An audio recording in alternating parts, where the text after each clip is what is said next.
I more than doubled the size of my existing business. It takes just one deal to completely change everything. Whether you're looking to buy your first business or add another one to your existing business, the process is the same. And now you know how to navigate it. Hello and welcome to this masterclass on how to buy a business. To briefly introduce myself, my name is Adrian Knight and I've been buying businesses since 2018. Now 2018 was a big year for me because it was the year I found out I was going to be a dad. And like most new mums and dads, when they find out they're expecting a child for the first time, it completely rocked my world. It turned it upside down and inside out. Now at the time I was running a business. Now this business was my 12th startup. Previously I had 11 failed startups and this was my 12th go. Now the business itself it had a good reputation, it had a small team of people, but the problem was I was working every hour under the sun and I wasn't really making any money. I was just about keeping my head above water.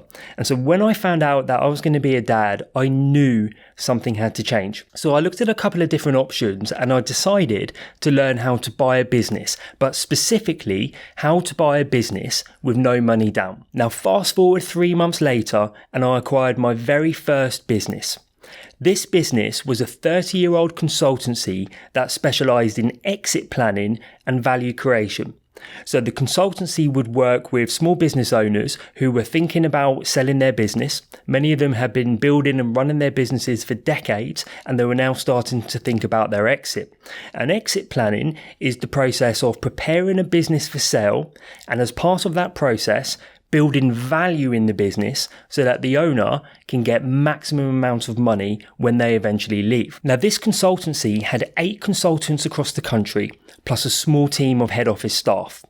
The business itself had over 100 active clients, ranging from a few $100,000 in revenue all the way up to 25 million. Now what this done and what it gave me was the most phenomenal platform from which to see how to grow and build businesses, like build value in businesses at various stages of their growth. You see, the levers you need to pull to grow a business that's doing 300,000 in revenue and to take it up to 500,000 and then 1 million are very different levers that you need to pull to take a business from 1 million in revenue to 3 million, and then from 3 million to 5 million and 5 million to 10 million. Very different things you have to do. And this consultancy gave me that platform. But as well as building value and preparing businesses for sale, this consultancy also sold client businesses. So when a business owner was ready to execute a sales process, when they were ready to sell their business, this consultancy would take it to market, it would find buyers, and then it would manage the sales process. And over the course of its history, this consultancy had sold over 160 million worth of small businesses. And again, this gave me the most phenomenal platform from which to see how you actually sell a business, like to sell it successfully. But by that, I mean to sell it for a premium and on terms that are weighted for the seller. Now, I bought this business for £1. I paid £1 on day one, and the rest of the money for the business, the rest of the purchase price, was paid over a period of 12 months. Now, I used the profits of the consultancy to pay for the business. So my total investment for this consultancy, which was paying me a salary from day one, was £1. Now, the best thing about this deal was that this consultancy plugged in to my existing business. And so the two of them together started to create a lot of synergy. So I started to create more value by having the two businesses work closely together than the two businesses would have created if they were operating independently. So by putting the two together, I more than doubled the size of my existing business. And just remember, this is one deal within 3 months for £1 investment. So what you'll learn in this masterclass, first thing is that you're going to learn the exact steps to buying a business, step by step. The second thing is that you're going to learn the importance of identifying the right businesses to buy. Trust me when I say that this is the key to successful acquisitions. Thirdly, we're going to have insights into negotiating and structuring deals in a no money down way. Then we're going to look at due diligence, closing the deal and handover, very important aspects of the business buying process. Learning to buy a business, especially if you're an existing business owner, is one of the highest leverage activities that you can do. So I encourage you to stay to the end. This will not be wasted time. So why buy a business? There are some serious advantages of buying an established business versus starting one from scratch. The first one is that you have an established customer base, and this really cannot be underestimated. There is so much work that goes into building a base of customers that consistently buy from you as a business, and to be able to go in on day one and have that in place is just invaluable. With the established customer base comes revenue and profits, which is ultimately what we're looking for. It's there from day one. One of the other advantages is that you have an established brand. So this is a brand that people know. It's a brand that your customers know. It's a brand that suppliers know. Having that established brand can give you some serious credibility, which can give you a great platform from which to move forward from. We also have an established team, systems, and operations. This in itself can take years to build and to get to a place where it's really functioning and working well. If you just think about a single team member, it can take a couple of months to hire a new employee, then you've got 3 to 6 months of training them, and then they're really sort of functioning, hopefully, at their optimum. Now, when you buy a business, you have this from day one. We also have growth potential. Now, this is where it gets really exciting, especially if you have an established business already, because like what I did with my first acquisition, you can take an established business and plug it into your own, and you can quite literally double or even triple the size of your business with just one deal. It's really not to be underestimated. Lastly, we have a whole generation of baby boomers who are retiring. So these are business owners who are in their 60s, 70s, and even 80s who are now starting to think about retirement and exiting their businesses. But the problem is that there's more businesses to buy than there are buyers. So it creates this dynamic in the marketplace where really it's a buyer's market. So with all of these good, solid, established businesses for sale, you really do have the pick of the best bunch. So I'm going to share with you a quick story to show the power of buying established businesses. In 2020, I was attending a baby class with my now 1-year-old daughter. And as I was attending this class, I was looking around and just feeling rather deflated. It felt like the people who were delivering these classes were more interested in getting the parents' bums on seats than they were the actual child's development, the growth and development. And these are key years for children up to 5 years old. And it really bothered me. So after some back and forth of this going in my mind, I decided that I wanted to play my part. I wanted to play my part, however small. So I decided that I was going to move into the children's education sector, and I was going to start by looking for an established business that I could buy. 6 weeks later, I acquired my first business in this sector. It was a 15-year-old franchise network that specialized in speech and language communication for under 5-year-olds. I was ecstatic. Fast forward another 12 months and I acquired another business in this sector. This was also a franchise network, but it was much larger. This one had 50 locations across England, Scotland, Ireland, and also internationally. And this was a franchise, this was a business that specialized in music and movement for under 5-year-olds, so they could develop those core social and spatial skills. So in the period of 12 months, it's gone from a complete stand-in start to now educating over 10,000 under 5-year-olds each academic term.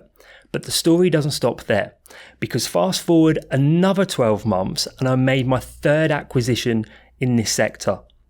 This business was even bigger than the previous two, and it took the group within a period of 24 months, going from a complete stand-in start to a multi-million revenue with over 20 employees and 70 plus locations nationally and internationally. And again, the best thing about this was that it was all done through no money down deals. This is the power of this skill set. This is the power of buying established businesses. So with all that being said, let's take a look at the individual steps to buying a business. Now, the first step in the business buying process is defining your investment criteria. If you want to be successful in buying a business, then this is the starting point. And this is the point where most people either completely miss or they don't put enough time in, and it ultimately ends up in wasted acquisitions or bad acquisitions. So with this step, we first want to get clear on what it is that you want. What are you looking for? But even more importantly, you have to get clear on what you don't want. A big part of focus is knowing not what to look at rather than what to look at. The worst businesses to buy are the ones that look too good to miss. What a great deal. How could I possibly pass this? It's a deal of a lifetime. They tend to be the worst businesses to buy. Not because they're not a good deal, but unless you have the relevant skills and experience to make the business work after you've bought it, these acquisitions usually end in tears. But by spending a little time up front, you can shape an investment criteria that keeps you on the right path as you begin to look at various acquisition opportunities. So the second step in the business buying process is finding the right businesses to buy. Now, searching for the right business to buy is both a thrilling and daunting process. Now, the key thing to remember here is that there are two types of businesses for sale. You have on-market businesses and off-market businesses. On-market businesses is where the business owner has proactively decided to sell their business. Hence, the business is being listed on marketplaces such as businessesforsale.com, RightBiz, Dalton's Biz, and BizBuySell in the US. Now, this is great from the perspective that we get to see a lot of businesses, but I will say now that buying on-market businesses tends to be very challenging. And the reason it's challenging is because it can be hard to agree a valuation, like a fair valuation, with the seller, because the seller usually has this number they want for their business, but the reality is that the business is worth this. So there tends to be quite big gaps in the value, and because the gap is so big, it can be very hard to get these deals, to get these businesses across the line. Now, other example of on-market businesses tends to be business brokers. So if a business is listed with a business broker, then again, the seller, the owner, has proactively decided to sell their business. Hence, they are working with a business broker. You will also see on-market businesses in industry publications and websites. Now, most of the businesses listed here tend to be businesses that are a bit more distressed. Not always, but it's quite common. So these are businesses that are on their last legs and they're being advertised because someone may want to go in and see if they can turn it around. Not something I advise you do at this stage of your journey. Now, the second type of businesses is off-market businesses.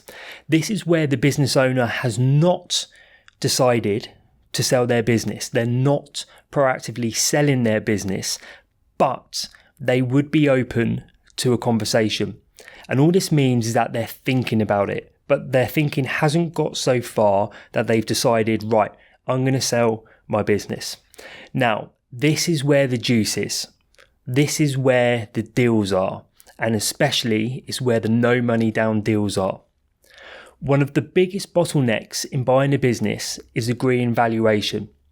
With off-market deals, the owner hasn't yet decided what they want for their business. They don't have strong opinions around the value of their business, which makes negotiations far more realistic between you and the seller. Now, off-market businesses can be found in a number of ways. The first one, and the most successful one in my opinion, is through your personal network. Who do you know? It's almost certain that your first acquisition is somewhere in your phone book. I kid you not. Mine was, and I know many, many others where that was the case. And the reason why your first deal tends to be there is because if they're in your phone book, then you already know them. But most importantly, there's a baseline of trust. And this is what it's all about. You have to have trust when buying a business, and the seller has to trust you. Now, another way we can find off-market businesses is through direct outreach. So this is where you're proactively reaching out to owners of businesses. And there's a number of different ways that we can do this. Some of the most powerful include sending letters, extremely powerful for getting in touch with owners and having a confidential conversation. And we also have platforms such as LinkedIn Sales Navigator, where you can directly contact people through LinkedIn. A big part of this process of direct outreach is that we have to build lists of qualified businesses. Now, this can take a little bit of work, but it is worth its weight in gold, because if you have a list of 3, 4, or 500 potential businesses that fit and align with your investment criteria, and you send every single one of them a letter, yes, it may cost you a bit of money with a first-class stamp and a bit of paper on an envelope, but you could quite quickly have 20 or 30 conversations on the go with sellers where they want to talk to you about potentially selling their business. It's extremely powerful. Now, another way of developing off-market business opportunities is through professional referrals. This is where you have people such as accountants, lawyers, even business consultants refer sellers to you. When you start your business buying journey, you want to use a combination of both on-market and off-market approaches. This is a numbers game. It's all about volume of quality deals.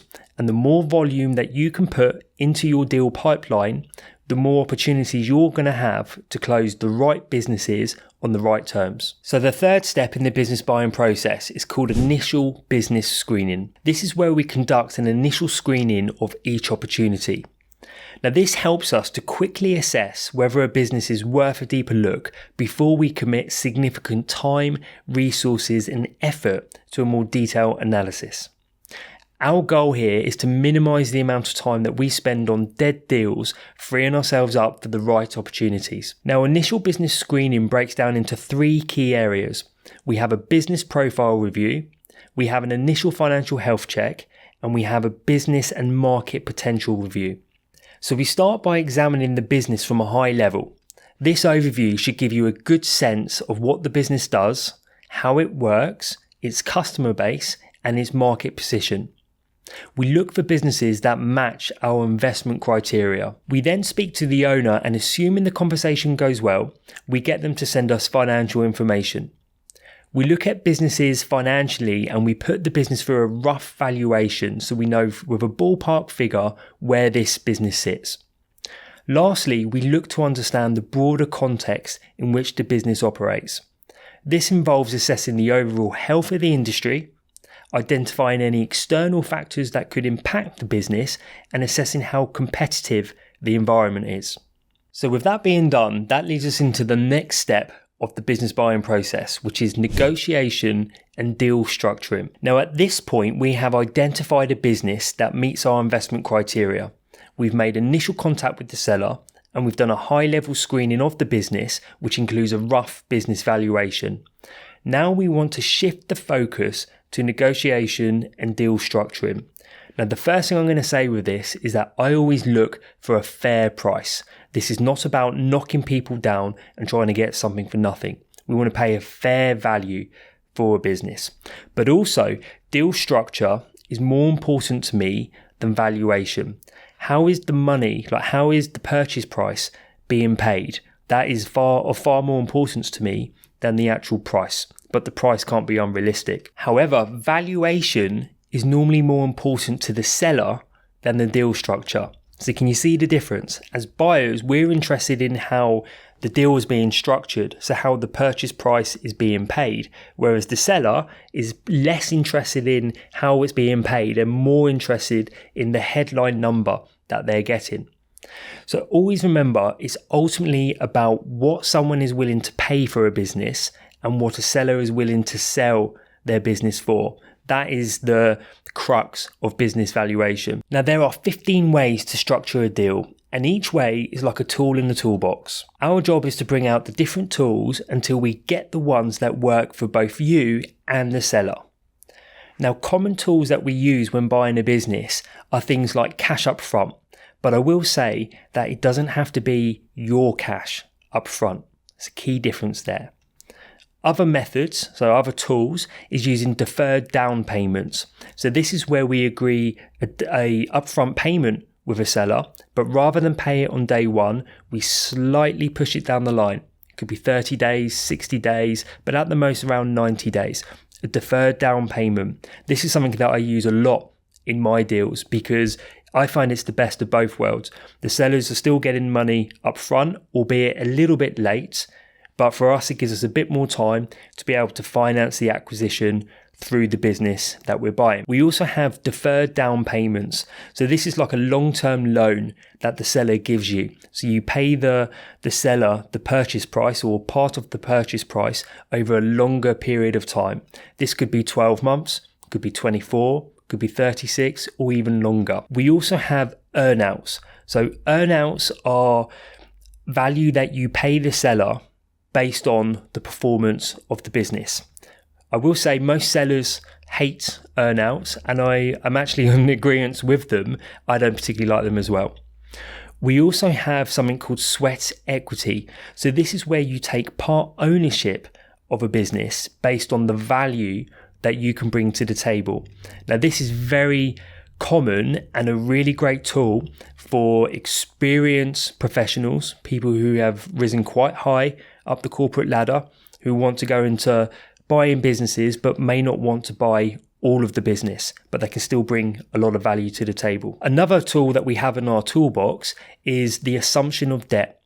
So a lot of small businesses will have debt, and as part of the sales process, that debt will need to be cleared, which means the seller will need quite a substantial amount of money in most cases to be able to clear it. However, one way of moving around that for both you and the seller is that you quite simply assume the debt. But I will say is that you'll never personally assume the debt because the debt sits in the limited company, not with you personally. You're just assuming responsibility for paying that debt. So a deal will usually be a combination of components. For example, it could be some upfront payment or even a deferred down payment with a longer deferred payment and the assumption of debt. Each deal looks very different. The skill that we need to have is how we propose these deals to a seller and we move them forward until we reach a place of agreement. That is the real art of this and the art of a no money down deal. Now, this is a big topic, and I have a separate training called No Money Down that deep dives into the different deal structures and how to propose these no money down deals. So once we agree an outline deal with a seller, we formalize it by putting it into a heads of terms, or if you're in the US, it's called a letter of intent.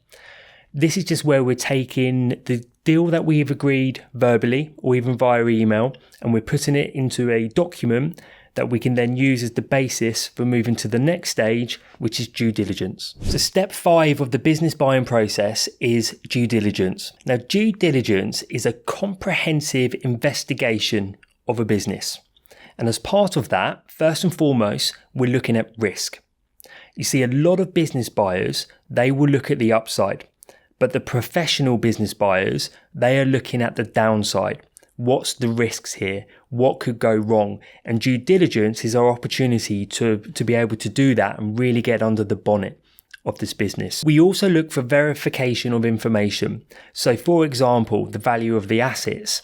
The financial statements may say that a business has £100,000 worth of assets, but is it really £100,000? We need to verify that those assets are actually worth £100,000, and quite often you will find that they're not worth what it says on the financial statements. They could be worth £50,000 or £75,000. So we need to verify the information that we've been presented. We also want to take a more strategic evaluation. So this goes back to the initial business profile review, and we're looking at the business in the wider context. Where does this business really sit in the marketplace? Why are customers using this business over all of its competitors? What's actually going on in the marketplace? What's changing, and how is this going to impact the business? We want to take a much deeper dive into those dynamics. We're using all this information because ultimately we want to be making informed decisions. This is about informed decision making. Like, we want to know what we're getting ourselves into. And so having all this information to hand and reporting and documenting it in the right way is absolutely key to not just making sure you're buying the right business, but also protecting yourself if you are, and once you are, the new owner. As part of due diligence, we also plan for the takeover. Like, what does that actually look like? What is the handover? Who has to give what and when? When does it happen? There's a lot of thinking and planning that goes into this, and we do this as part of due diligence so that we can feed the information we're getting from due diligence into our handover plans, making them a lot more practical and also much more easier to implement. This is like a mechanic checking over a car. That's all we're doing in due diligence. We're getting under the bonnet, we're checking the tyres, we're looking underneath to make sure that what we're buying is what we think we're buying. So with all that being what due diligence is, let's quickly explore what due diligence is not. So due diligence is not a guarantee of success. It's really not. There's nothing guaranteed about this. We're just doing our homework, we're doing our research, and we're really getting clarity around the situation and around the business. It's also not a one-size-fits-all process. Due diligence on one business is going to look very different to due diligence on another business. So we have to keep that in mind. It's a highly flexible and fluid process. This is not some quick review like initial business screening. Due diligence often takes a couple of months, sometimes even longer. So we have to bear that in mind. And this is about crossing the T's and dotting the I's. It's also not a replacement for professional advice. You may decide that you want to bring in certain professionals to support you in the due diligence process. For example, you may want to have an accountant look at the numbers and then advise you based on what they see and what they find. It's also not a one-time event. Due diligence is not just something that happens pre-acquisition. This is something that is ongoing, because sometimes when buying a business, we don't fully know what we've bought until we've bought it. There's only so much that you can see from this side of the table.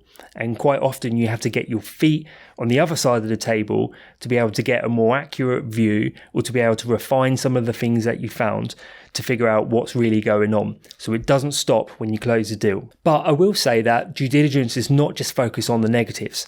Due diligence is an amazing opportunity to identify the strengths in a business and all those hidden pockets of untapped value and opportunities that the business may have. And these again will form part of your handover plan. Now there's a few different areas of due diligence. We have financial due diligence, so we're looking at the numbers. We have operational due diligence, so how is the business being run? What's the A to Z of the business? How do they go from getting a lead or a customer inquiry into the business all the way through to delivering to that customer and getting the money for their product or service? We look at legal due diligence. So where does the business stand legally? What about from a team perspective? We have HR due diligence. Does everyone have employment contracts? You'll be amazed at how many people don't.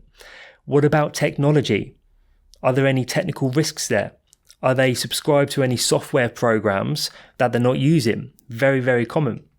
What about strategic due diligence? So what's happening in the broader marketplace? I keep coming back to this because it's so important. What changes are happening out there that could impact the business? And are there changes happening that's causing the seller to wanting to get out now? Like, you want to understand this as soon as possible. You can also have other areas of due diligence depending on the type of business that you're buying. You can have property related due diligence. So does the business have a leased property, or does it own its own property? Either of those examples will have slightly different areas of due diligence that you want to look into. You've also got sector specific due diligence. So I previously mentioned we've bought businesses in the franchise sector, and there's various nooks and crannies of franchising that won't be in other sectors, but that we want to look at as part of our franchising due diligence. So there's lots to consider here. The key is that you look at everything and you make informed decisions based on the data that you get back.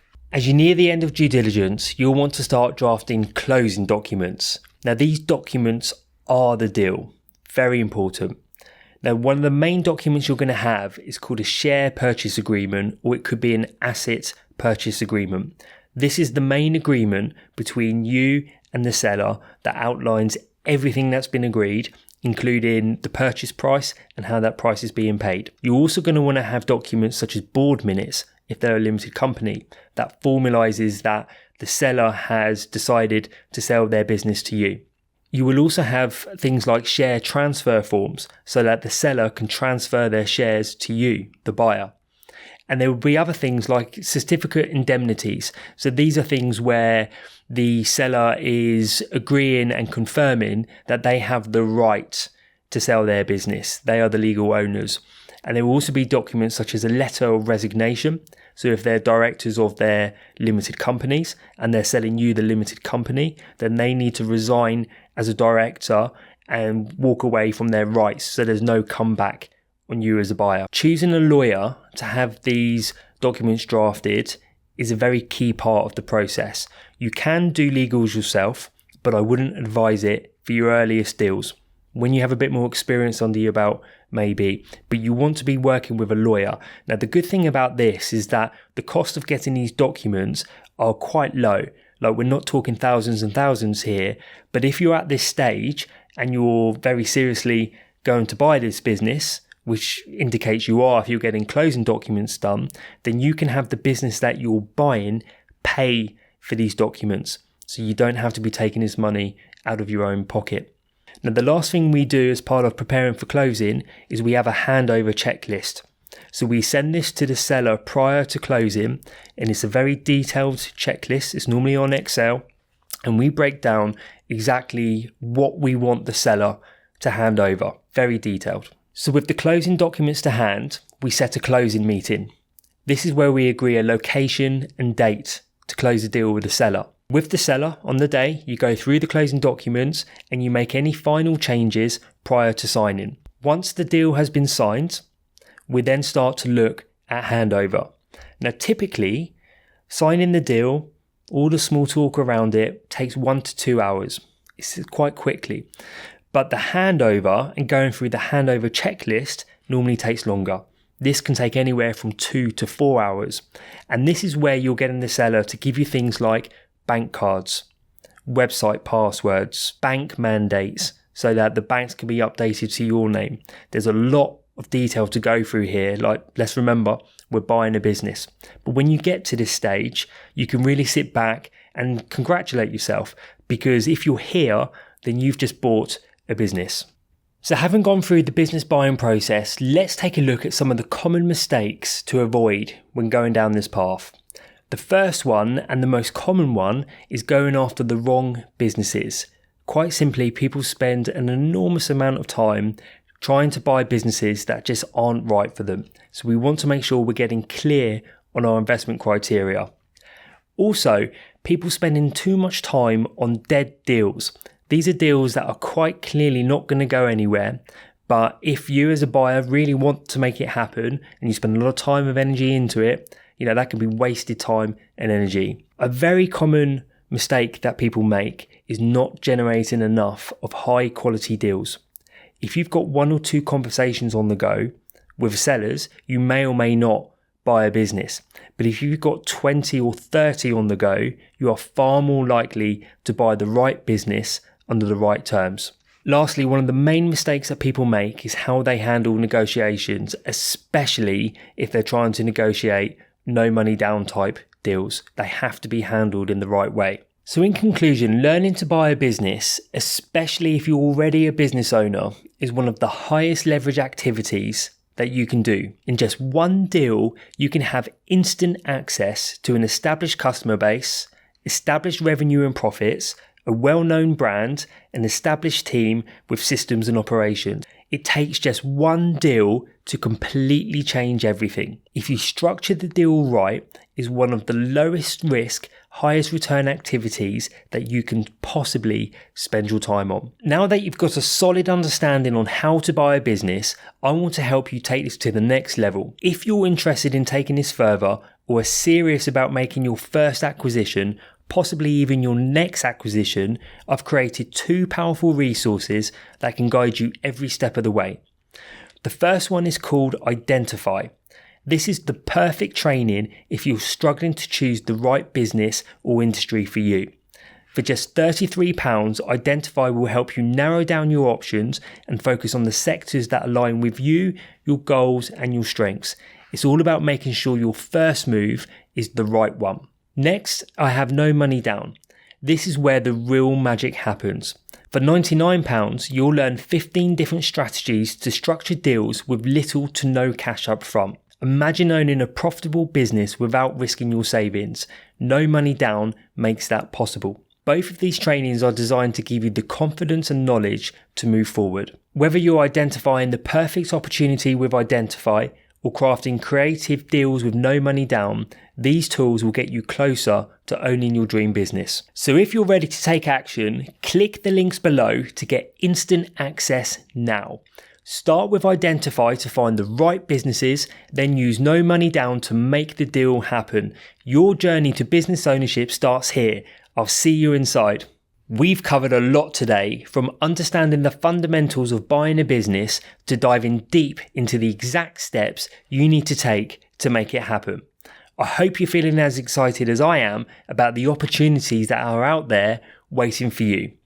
Remember, buying a business is one of the smartest ways to fast track your financial independence. Whether you're looking to buy your first business or add another one to your existing business, the process is the same, and now you know how to navigate it. But knowledge alone isn't enough. Action is where the magic happens. So I want to challenge you to take what you've learned today and put it into practice. Start looking for opportunities, do your research, and get out there. Your future self will thank you. And if you're ready to accelerate your journey, don't forget about the tools I've created to help you. Identify for choosing the right business, and No Money Down for structuring deals with little to no cash up front. These resources are designed to give you the edge you need. I want to personally thank you for investing your time in this masterclass. It shows you're committed to making your dreams a reality, and I'm honoured to be part of your journey. If you have any questions or want to stay connected, make sure to follow me on social media or reach out directly. I'm always sharing tips, insights and updates that can help you on your path to business ownership. So with that being said, what are you waiting for? Take that next step and let's make your business dreams a reality. Thank you again for joining me today. I can't wait to see what you achieve.